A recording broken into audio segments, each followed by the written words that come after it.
은혜로운 찬양과 헌신에 감사합니다. 우리 지난주일 수요일 예배와 비교를 하면은 권사회 여러분들께서 앞에 그 강단을 꽉 채우셨어요. 수적으로 또 수만 아니라 그 권능으로 우리 교회의 힘의 본연을 보여주는 장면이라고 한다면, 오늘은 여러분 보신 바와 같이 이제 안내부에 여러분들께서 5사람이 단출하죠 쓰셨어요. 그러나 다른 뜻이 있습니다. 교회에서는 안내부로 임명을 하게 될 때는 나름대로 우리가 교회의 얼굴 그러잖아요. 어디에 얼굴, 교회의 얼굴로 내세울 때 안내부에 배정을 합니다.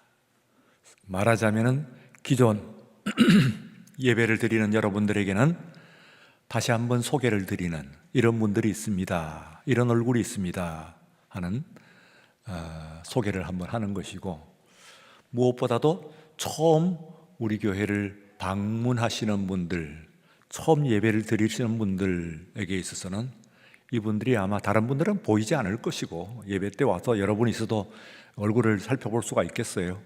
근데 이분들을 볼 겁니다. 그리고 아마 우리 교회에서 예배를 드리는 내내 자신을 안내한 이분들의 얼굴을 기억을 하게 돼요. 주차부, 안내부, 혹은 조금 넣으면은 새가족부, 이쯤이 거기에 연결되는 부서라고 볼 수가 있습니다. 그래서 오늘 이 시간은 새가족이 몇 분 3일 예배니까 많지는 않으시겠습니다만, 여러분들을 향한 말씀드렸다시피 우리 교회의 신예에 지금 떠오르는 라이징 스타, 떠오르는 별들, 이런 사람들이 있습니다 하고 소개를 하고, 그렇게 소개를 할 만큼 목회적으로 이분들이 그만큼 눈에 띄고 그리고 확신 있는 모습으로 나오기 때문에 그렇게 자신 있게 여러분들에게 또 소개를 드린 것이다, 그렇게 생각을 합니다. 우리 안내부 위에서 나는 안내받을 필요가 없다, 그렇게 생각하지 마시고, 이분들이 잘해야 우리 교회의 얼굴이 되어서 처음 머뭇거리면서 우리 교회에 발을 디디는, 요즘은 또 떠돌아다니면서 간 보는 사람들이 있어요. 여기 오면은 우리 교회뿐만 아니라 이웃에 있는 몇 교회를 다녀봅니다. 그 중에서 나한테 좀 맞는 교회로 오는 경향이 있다고 그래요.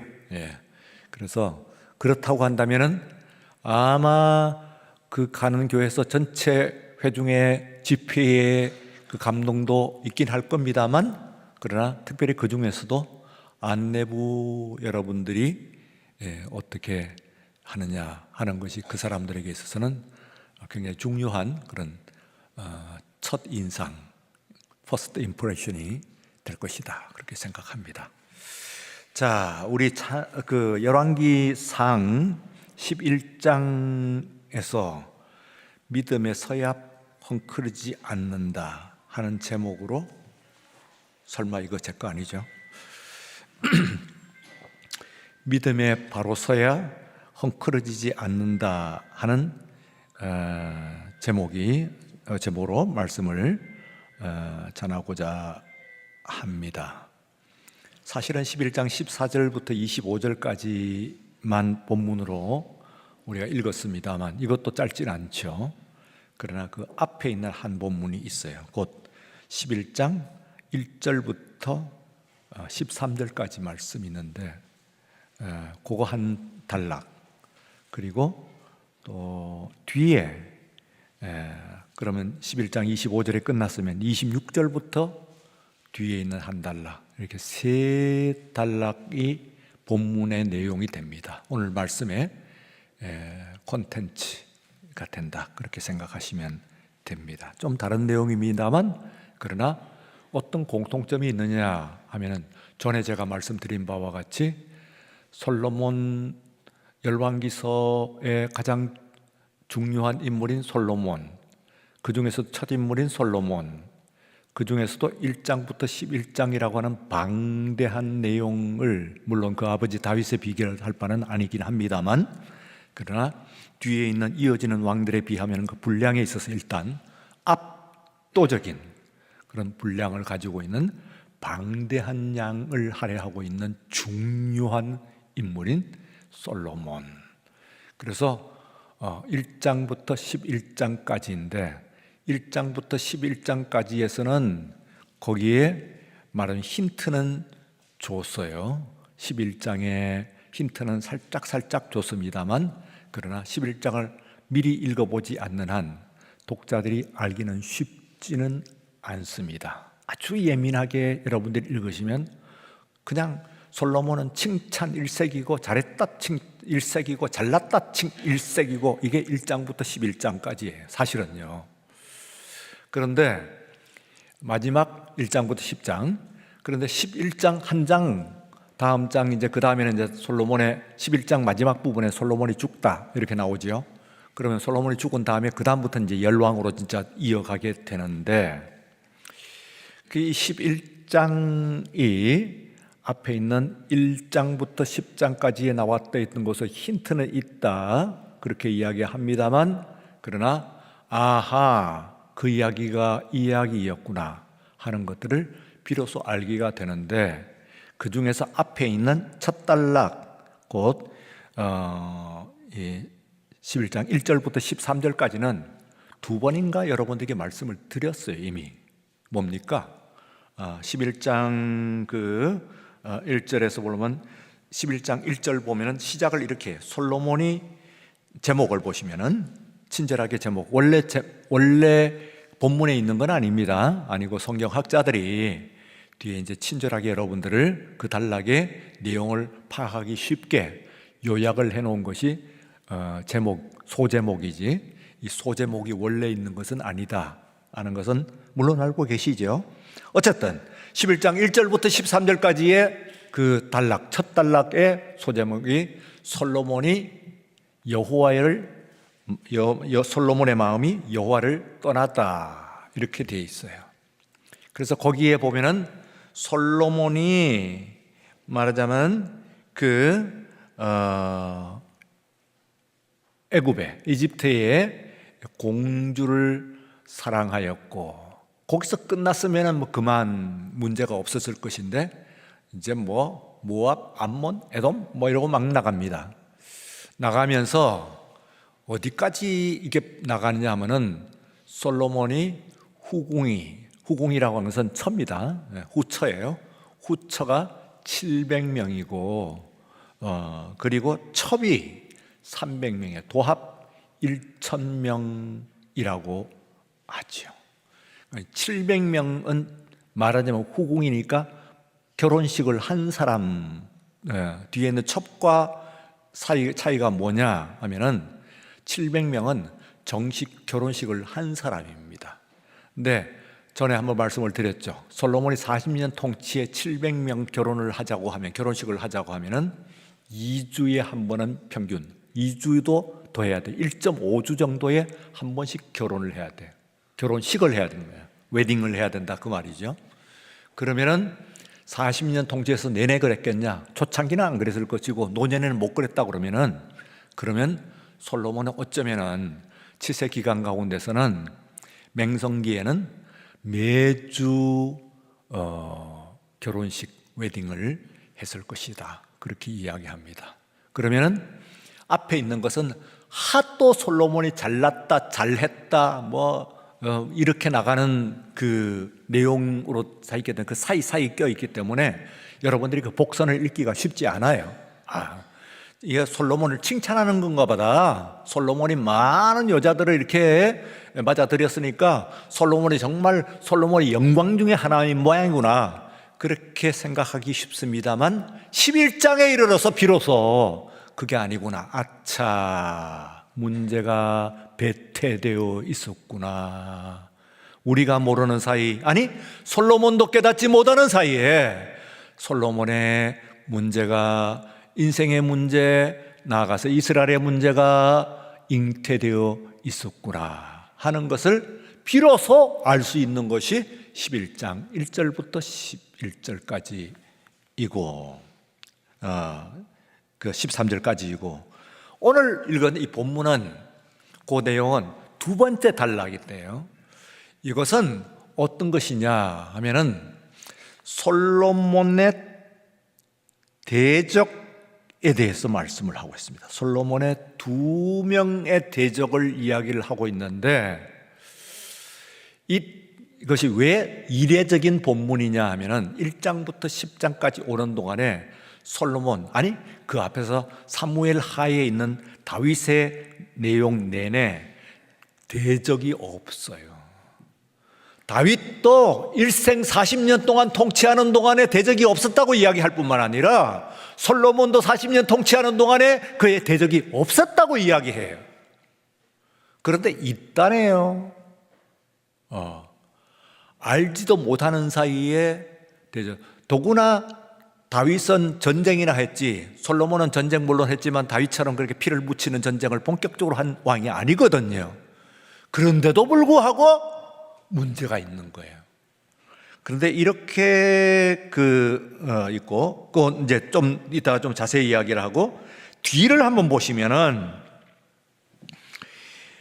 23절, 그러니까 오늘 본문에 이어지는 말씀, 세 번째 단락이죠. 세 번째 단락은 솔로몬과는 따로 떨어져 가지고, 그래도 앞에 있는 것은 오늘 본문은 이렇게 시작됩니다. 이 14절 말씀은 이전에 하는 말로 시작이 돼요. 그런데 솔로몬과는 전혀 관계없이 솔로몬의 문제이긴 하면 솔로몬과 동떨어져 가지고 있는 문제처럼 보여요. 시작을 그렇게 여로보암이라고 하는 사람을 별도로 세우는 문제, 이렇게 돼 있어요. 그래서요, 앞에 있는 솔로몬의 마음이 여호와를 떠나다 하는 것은 솔로몬이 그 자신의 부와 그리고 권력과 그리고 청춘에 그냥 녹아가지고 그 영광 쾌락을 쫓아가지고 하나님을 멀리 솔로몬의 마음이 떠났다 하는 것을 나타내기 위해 가지고 애굽의 공주로부터 시작을 해가지고 에돔, 모압, 암몬을 거쳐가지고 마침내 1,000명의 여인을 상대를 할 만큼 극도로 그가 쾌락을 쫓아간 삶이었다 하는 그의 삶의, 그의 통치의 일면을 이야기를 하고 있고, 오늘 본문에 있어서는 솔로몬 자신이 직접 만든 문제는 아니고 이전에 하는 말은 다윗과 관련된 두 가지 사건이에요. 오늘 본문은. 그러니까 아버지를 어떻게 하겠어요? 더구나 그렇게 훌륭한 왕 다윗이 너무나 훌륭하기 때문에 하나님께서는 이 이스라엘의 전 역사 가운데서 다윗과 같은 사람은 이전에도 없고 이후도 없어요. 지금도 없어요. 다윗 같은 사람은 없어. 지금 네탄야후 어쩌고 해도 저건 더 엉터리예요.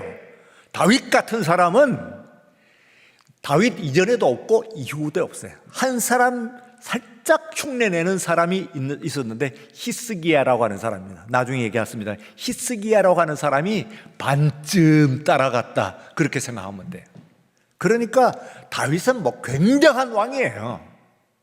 정말 하나님께서 이 사람은 마음에 두신 그런 인물이라고 볼 수가 있는데, 그 사람이 한 번도 진 적이 없거든요. 그런데 진 적이 없는 그것이 문제를 만들어낸 거예요. 이기기만 한, 승리만 한, 하나님께서 함께 하심으로 말미암아 이기기만 한 그것이 다윗 당대에는 문제가 안 됐지만은 그러나 후대에 곧 그의 아들 솔로몬 때에 문제가 있다. 그러니까 여러분들은 1단락의 첫 번째 단락의 문제는 솔로몬이 얼마가 아니라 아마도 전적인 책임을 져야 될 부분이라고 볼 수가 있어요. 그런데 이 두 번째 오늘 본문에 있는 문제는 솔로몬의 책임이라고 볼 수가 없어요. 솔로몬의 대적이라고 하는 제목을 가지고 있는데요, 이게 무슨 일이냐? 오늘 읽으신 바와 같이 옛날에 선대에 이 다윗은 정복왕이잖아요. 예, 정복왕. 그러니까 정복왕으로서 위에 있는 에돔 사람을 치는 거예요. 에돔 사람 하닷을 쳤어. 근데 이 사람이 다윗이 에돔을 치면서 밑에 있는 요압이라고는 아주 뛰어난 장군이 있어요. 전대미문의 장군이에요. 다윗을 생각하면 반드시 요압을 해야 하는데, 요압도 다윗이 한 번도 안 진 것은 요압이라고는 훌륭한 장군이 있었기 때문이에요. 근데 이 요압은 아주 사나운 사람이야. 씨를 말렸어. 그래가지고 이 지역에 들어가고, 에돔 지역에 들어가가지고 남자만 죽이는 것이 아니고 노인들도 죽이고 어린 아이까지 씨를 말려버렸어. 그것도 하루 이틀이 아니야. 6개월 동안, 반년 동안 쫓아다니며 샅샅이 쫓아다니면서 다 씨를 말려버렸어. 그러면 정말로 씨를 완전히 말렸다 하면은, 그러면 하나도 안 남으면 이제 이야기는 스토리 끝이에요. 그런데 우리가 흔히 듣는 이야기처럼 궁중에서 한 핏덩어리 아이를 구해요. 그래가지고 이걸 가지고 애굽으로, 이집트로 내려가요. 그럼 이집트가 어떤 나라예요? 솔로몬의, 말하자면 솔로몬이 사위잖아요. 예? 그러니까 그렇다면 받아들이지 않았을 것인데, 예나 지금이나 중국이나 미국이나 러시아 입급이 돼야 됩니다 하면은, 어떤 나라에 정치적인 변란이 있게 되면은 거기서 쫓겨오거나 망명하고 도망오고 하는 사람을 붙잡아갖고 키워요. 그거는 큰 나라의 관용이기도 하지만 후위를 기약을 하는 거예요. 말을 듣게 하고 여차하면 바꾸겠다 하는 뜻을 가지고 있는 것이니까, 이런 중국이나 러시아나 미국 같은 나라는 그런 일을 해요. 지금 북한에 있는 사람들도 이렇게 해갖고 붙잡았고, 김한솔 이렇게 붙잡았고 있는데, 지금 중국에 있나 미국에 있나. 근데 대개 이제 미국의 그것도 CIA 설이 가장 유력하다고 하는 얘기를 들었어요. 어쨌든 간에 그것은 미국만 하는 것이 아니고 수천 년 역사 동안에 모든 세계의 최고 강국들이 늘 하는 일이고 앞으로도 해요. 그게 잘했다 못했다 보다 무조건 세계 최강대국들은 그런 일을 한다 하는 것을 알고 있으면 돼요. 그러니까 말하자면 우리가 생각할 때는 그 사위를 대적하는 사람이 있으면 안 될 것 같은데, 그걸 거두어 가지고 그래서 궁중에서 잘 키워, 잘 먹이고 잘 키워. 그런데 이 사람이 나중에 거기에 그냥 적응하고 살면 그만일 텐데, 이를 부득부득 깔면서 핏덩이로 왔으면서도 그 이야기를 다 들었겠지. 내 조국이 어떻게 다윗과 그리고 요압에 의해서 멸망을 당하고 남자가 씨를 말랐는지, 그 중에 유일하게 그나마 살아남은 남자가 너다 하니까 이 사람이 자기 나라와 민족에 대한 책임감을 느끼면서 나로 돌아가게 하라. 너 돌아가면 고생할 것인데 여기서 그냥 편하게 살다가 그냥 끝내지 그래 하고 달래봤지만 소용이 없어요. 그래서 기어코 가가지고 이 사람이 솔로몬의 대적이 되었어요. 그렇다면 앞에 있는 1장부터 10장까지 이야기와는 다른 얘기입니다. 솔로몬은 대적이 없다고 그랬거든요. 무깃도 육상기지, 그리고 또 저 밑에 있는 에시온게벨 해양기지, 이 두 가지가 있어요. 그러니까 항상 강대국이 되면, 나라가 제대로 국가 안보를 하면은 해양기지와 그리고 육상기지 두 가지를 가지고 있어요. 군사기지를 얘기합니다. 이때 기지는 군사기지를 반드시 두 개를 갖고 있어야 그 나라가 안보가 일단 갖춰졌다고 이야기를 하는 거예요. 우리나라도 반대를 많이 하지만은, 그러나 결국은 이 제주도에 해군기지 만들었잖아요. 그러니까 그거는 안 만들 수가 없는 거예요, 사실은요.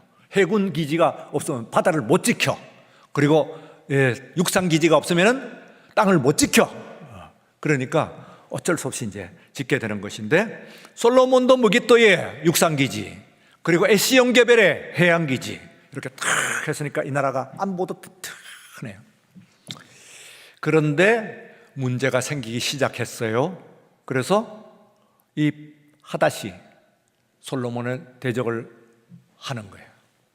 이것은 1장부터 10장까지의 문제에서 금이 가기 시작하는, 문제가 터지기 시작하는 것을 이야기하는 것이라고 볼 수가 있어요. 또 한 가지가 있어요. 23절, 24절, 25절 세 절에 딱 얘기하고 있습니다만, 또 이때는 다윗이 소바 사람을 죽일 때에, 그랬어요. 소바는 조그만 도성이에요. 그렇게 크지 않아요. 그런데 소바 사람을 싹 다 죽였어. 그런데 왕을 못 죽였네. 근데 이 사람이 어디로 피신해 갔냐면, 이 사람은 남쪽 애굽으로 가지 않고 북쪽 수리아라고 하는 큰 지역으로 갔어요. 근데 이 사람은 거기에서 객이 게 아니야. 놀라웠게도 이 사람이 수리아의 왕이 된 거예요. 무슨 얘기인지 아세요? 소바라고 하는 작은 출신으로 가만 놔뒀으면, 다윗이 가만 놔뒀으면 소바의 왕으로 끝났을 것을, 한 도성의 왕이 끝났을 것을 이 사람이 피신해갖고 갔는데, 가가지고 수리아라고 하는 넓은 지역에 통치자가 되었단 말이에요. 이번에는 그냥 거기에 객이 되는 것이 아니고. 그러니까 남쪽과 북쪽에 문제가 생기고, 에돔이라면 옆구리에 문제가 생기고, 이런 문제가 여기저기 터지기 시작해요. 그러면 앞에 있는 1단락에서는 솔로몬의 책임 안에서의 쾌락을 쫓아는 어떤 만에서는 방만 혹은 부패 뭐 이런 것들이 있을 것이고, 오늘 본문에 있어가지고는 솔로몬 책임은 아니 다 다윗 때예요. 둘 다. 그러니까 내가 어쩔 수 없고, 내가 이 나라 국민이기 때문에 당하는 문제, 이 시대를 살기 때문에 당하는 문제, 내가 그 아버지의 아들이기 때문에 당하는 문제, 이거 있어요. 제가 우리 아버지의 아들이기 때문에 겪은 일들이 있거든요. 좋은 일이 겪었기도 했지만 어땠어요? 불편하고 힘든 일도 겪었겠어요? 안 겪었겠어요? 우선은 제가 여기 26년 목회하는 동안에 아버지를 이어가지고 목회를 할 때에 선대 앞에 있는 전임자가 아버지였기 때문에 겪은 불편이 있었겠어요? 없었겠어요? 있었어. 예? 근데 그건 어쩔 수 없는 거예요. 말하자면 솔로몬이 아버지의 다윗은 몰라. 그때는 다 죽이고 쫓아내고 했어. 그거로 끝났어. 그리고 잘했다고 그랬지. 예? 싹 다 죽였다, 쫓아냈다, 정벌했다 하고 생각을 했는데, 이게 후과로 돌아오게 되면서 솔로몬의 문제가 해서 솔로몬 대의 문제가 말년의 문제로 돌아오게 되니까 이거는 어쩔 수 없는 문제예요. 그래서 이거는 인생 문제인데, 여러분의 인생의 문제에서 어떤 것은 내 책임이 문제가 있습니다. 그런데 어떤 것은 내가 그 집안의 아들로 딸로 태어났기 때문에, 혹은 이 시대를 살고 이 민족, 이 시대의 이 나라의 국민이기 때문에 겪을 수밖에 없는 문제가 있어요. 내가 한 게 아니야. 내가 아닌 게 아닌데도 나한테 내 삶의 숙제로, 내 삶의 문제로 주어지는 문제가 있다 하는 그 얘기예요. 그건 담담하게 또 어쩔 수 없어요. 여러분들에게도 그런 문제가 내 책임이 아닌데요 하는데, 내가 살면서 내가 저지른 일도 아니지만은 뭐 아버지 아니면 혹은 앞에 있는 뭐 위에 선배들 혹은 뭐 이래가지고 오는 문제가, 나한테 닥쳐오는 문제가 있어요. 그 다음에 이제 뒤에 오늘 본문의 세 개의 그 보면은 여로보암이라고 하는 그 사람이 있어요. 여로보암. 이 여로보암이라고 하는 사람은 솔로몬이 잘못했다는 것, 솔로몬과 관계는 있지만 잘못했다는 이야기는 아니에요. 이 사람이 밀로를 건축할 때, 밀로가 뭐냐면은 이 예루살렘이 신도시가 있고 구도시가 있어요. 지금 있는 구도시는 예수님 당시에 그때 있었던 것을 구도시라고 그래요. 근데 이거는 그보다도 오래전에 원래 다윗이 예루살렘을 건설했을 때 그것을 다윗성이라고 하고 그 다윗이 건축한 그 있어요. 근데 솔로몬은 건축왕이잖아요. 건축을 잘하잖아요. 아버지보다도. 그러니까 또 했는데 이게 신도시야, 예루살렘. 근데 신도시와 구도시 사이는 조금 간격이 벌어져 있어요. 그런데 이 도시가 하나의 전체적인 도시로서 기능을 하고 나라가 제대로 돌아가자고 하면은 이것이 이어져야 돼. 마치 우리가 강남 강북이 있는데요. 찾아봤더니 31개의 다리가 있대. 저게 이제 다리가 강북에서 강남으로 가는 31개의 다리가 있어. 근데 만약에 그 다리가 하나도 없다면 어떻게 될까? 여러분, 강남과 강북이 다른 나라가, 다른 도시가 될 거예요. 그죠? 완전히 달라져. 그런데 강남과 강북은 다른 면도 있지만 같은 서울이야. 왜 그러냐면 무려 31개의 다리로서 계속 이어놓으니까 어느 지역이든지 우리가 저 강남으로 여의도로 가려고 그러면은 차 가면 여기서 5분, 10분이면 된단 말이에요. 그러니까 그걸 한두 개도 아니고 30개 넘는 다리를 이어놨으니까 이게 촘촘 이어져 있는 거예요. 근데 솔로몬 때도 다윗이 지은 예루살렘과 솔로몬이 지은 예루살렘 이 사이에 간격이 있는데 이 간격을 저 다리는 아니지만 하여튼 통로를 만들었어. 그 신도시와 구도시의 통로를 만드는데 그 신도시와 구도시의 통로를 만든 것이 밀로라고 그래요. 굉장히 큰 공사입니다. 솔로몬의 큰 업적 중에 아까 무기또 에시온 게벨 그런 얘기 했습니다만 솔로몬의 공사 중에서 큰 공사에 속해요. 자, 이걸 하면서 성벽을 다시 쌓고 하는데 일하는 감독관 중에서 보니까 똘망똘망한 것이 있네.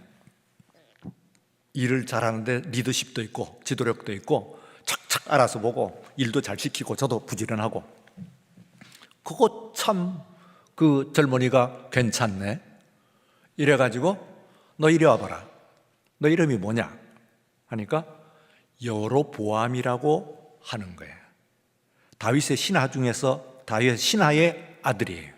아버지도 그만하고 그리고 국가에 대한 충성도도 있고 일 맡으면 깨끗하게 그야말로 일 쌈박하게 처리하고 이래가지고 이 사람을 높였어요. 솔로몬이. 그건 솔로몬이 잘못한 건 아니에요.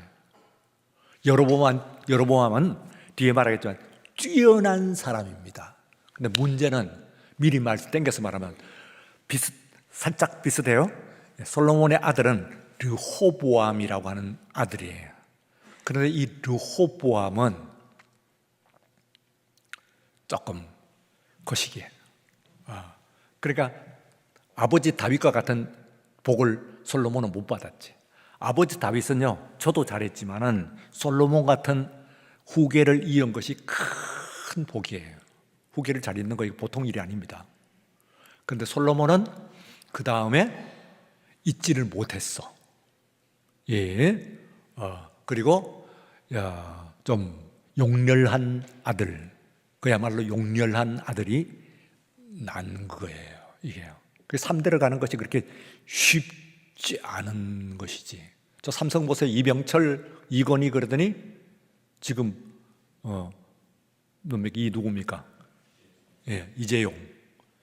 이러니까 저거는 그 가문의 축복, 그 가문의 축복인데 지금 보니까 대한민국의 축복이구만. 근데 그게 불가능해요. 거의 불가능하다고 보시면 돼요. 이병철도 뛰어나고 그 아들 이건희도 뛰어나다면은 그 다음까지 있는 것은 불가능에 가깝다고 하는 것을 알면 돼. 인생이 그래.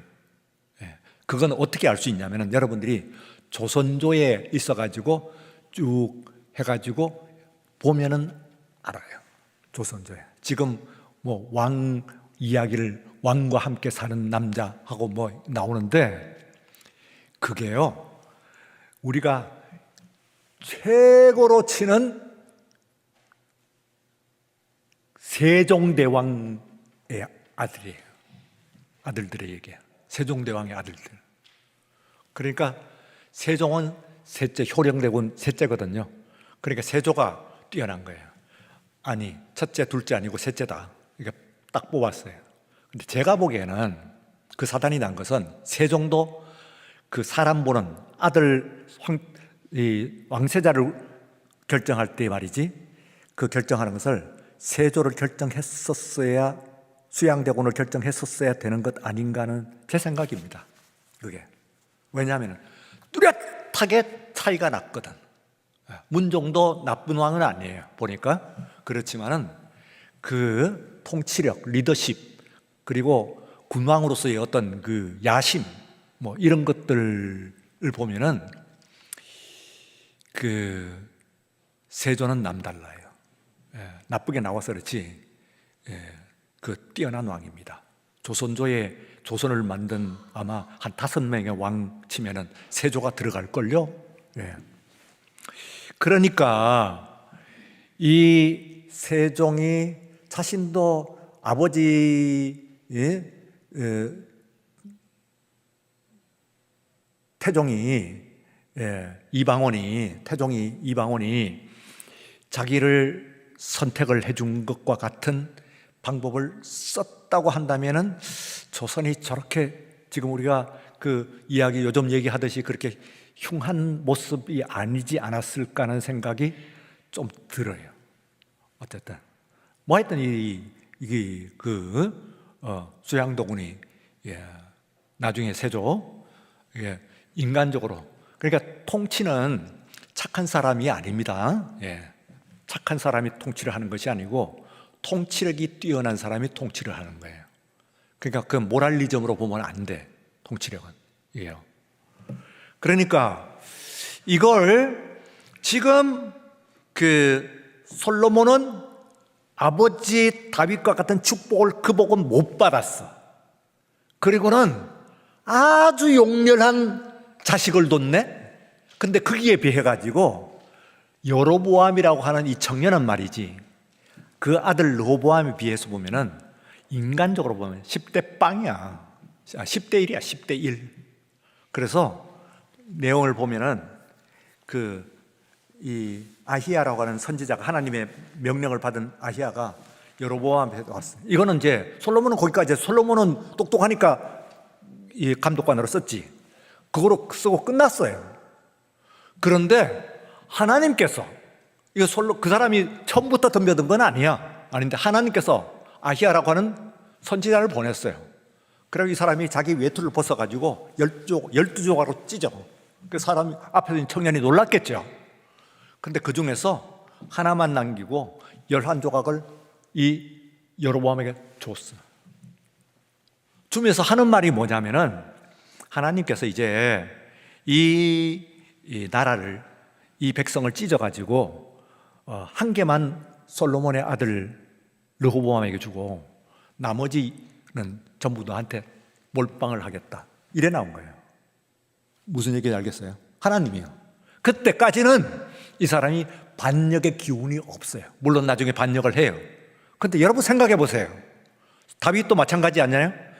어떤 청년에게 하나님의 선지자가 와가지고, 그것도 그냥 말로만 전한 것이 아니고 옷을 찢어대면서 10개는 네 거고 나머지는 저 하나 준다, 10대 1이다, 10대 1 하게 되면은 이 사람이 새로운 꿈을 꾸죠. 당연히 제 생각에도 꿀 것 같아.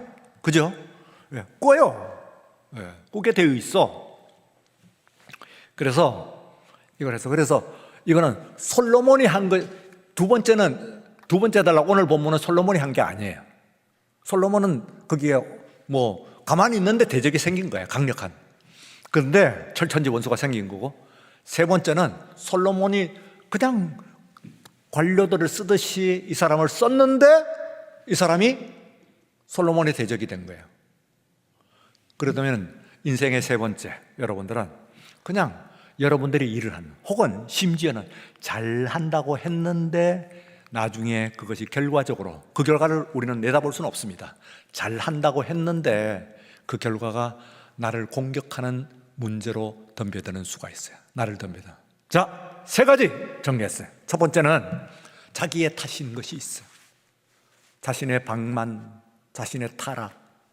두 번째는 내가 거기에 소속되어 있게 나하고 관계없이 어쨌든 나에게 대적이 생기는 문제가 있어. 여러분의 인생에 문제가 생겨요. 세 번째는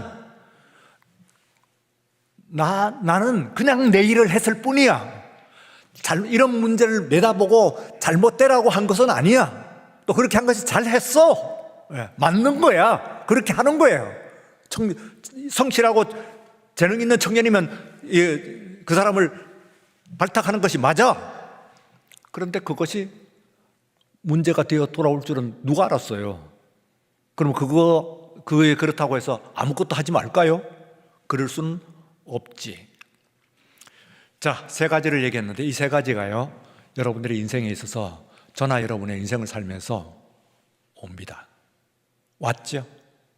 혹은 안 오신 분들은, 난 지금까지 평안하게 사셨다 그러면 안 오신 분들은 앞으로도 안 오시기를 바라고 편하게 살기를 바라지만 올 수도 있습니다.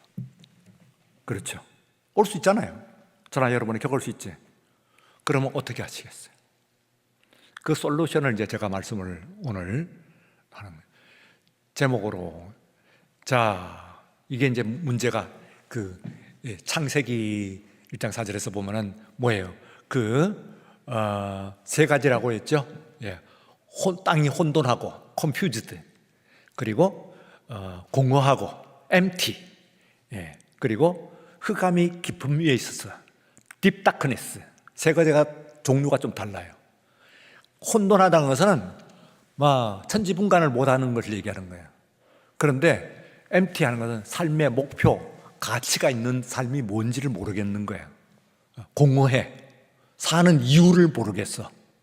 내가 왜 사는지, 뭘 위해서 사는지 모르겠어. deep darkness.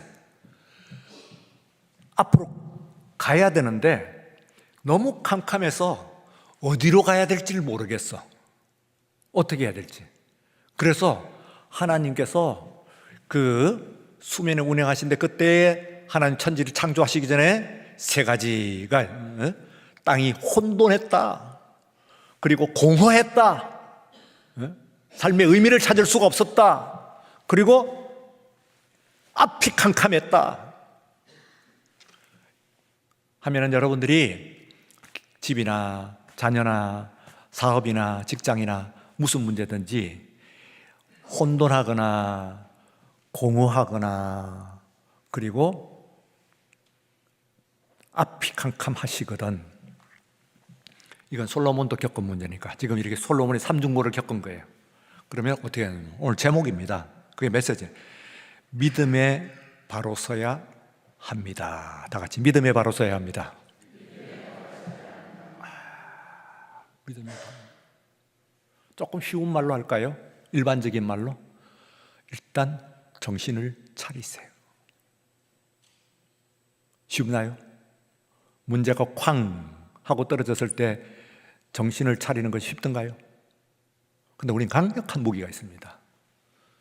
하나님께서 이 문제를 해결해 주실 줄로 믿습니다.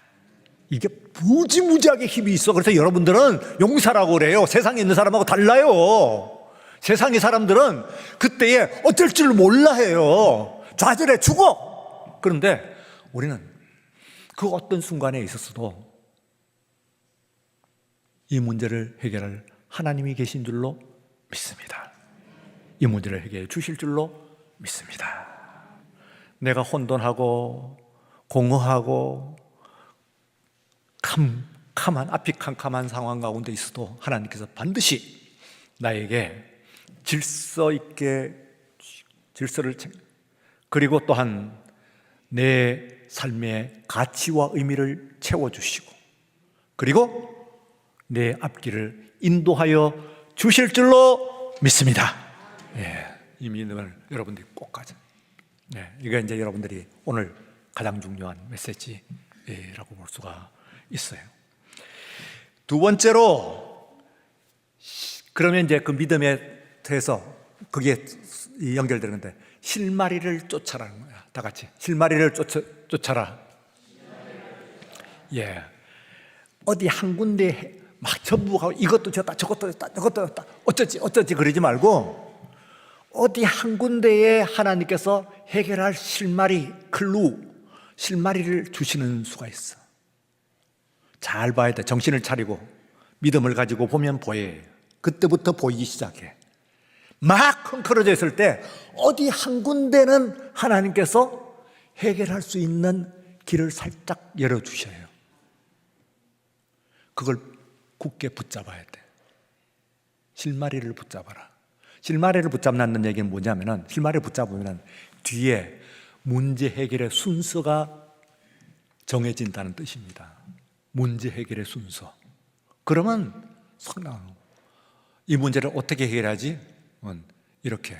그 다음에는 이렇게. 그거 해결되고 난 다음엔 이거로 하고 순서를 정해요. 제가 중요한 얘기하고 있는 중이에요. 여러분들의 모든 삶에 모든 문제에 다 적용되는 거니까 잘 들으셔야 돼요. 순서가, 모든 큰 공사를 하고 어려운 공사를 하는 사람은 작업 순서라고 하는 것이 있어요. 여러분들이 이 문제를 해결하는 해결의 작업 순서가 정해진다. 그 첫 번째가 실마리를 붙잡는다. 아무것도 안 하는 거하고는 큰 차이죠. 어디서부터 잘못되었나 하는 것을, 헝클어진 속에서도 내가 어디서부터 잘못되었나, 언제부터 이 문제가 시작이 된 것인가, 왜 생겼나 하는 것을. 마지막 세 번째, 또 연결되는, 이어지는 문제입니다. 기도하라. 다 같이 기도하라. 그 다음에는 믿고 우리 하나님께 기도해요. 놀라운 얘기 하나 할까요? 솔로몬의 기도가 신구약 성경 중에서 제일 긴 기도라고 그랬죠. 그리고 제일 명문의 기도라고요. 8장에 나오는 8장에 나오는 솔로몬 기도가 그 역대하에도 나오는데 똑같이 나와요. 길어요. 그 긴 문장을 열왕기도 싣고 역대기도 싣고 긴 문장을 싣는 거야. 아주 길어요. 근데 그렇게 긴 문장의 기도는 솔로몬밖에 없어요. 다른 사람은 그렇게 긴 기도의 문이 없어. 그러니까 이 사람이 잘하는 사람이 못하는 사람이에요. 잘하는 사람이지. 그래서 놀라웠게 해요. 찾아봐요. 8장에 나와 있는 그 기도문 이후에 솔로몬이 기도했다는 표현이 하나도 안 나옵니다. 한 번도 안 나와요. 여러분, 기도의 그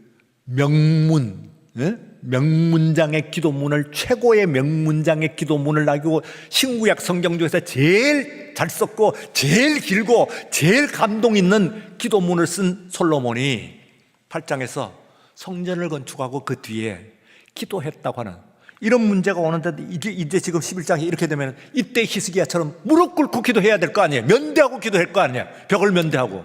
안 나와. 이게 문제였어. 그러니 여러분들, 기도할 힘이 없다 그러지 마시고, 기도할 힘도 없다고 그러지 마시고, 마지막 순간에 믿음으로, 첫 번째 믿음으로 바랐어요. 그 다음에 두 번째는 실마리를 찾아, 일의 순서를, 해결 순서를 찾아, 그리고 그곳에서 무릎 꿇고 기도하십시오. 그러면 그때 기도는 간절해집니다.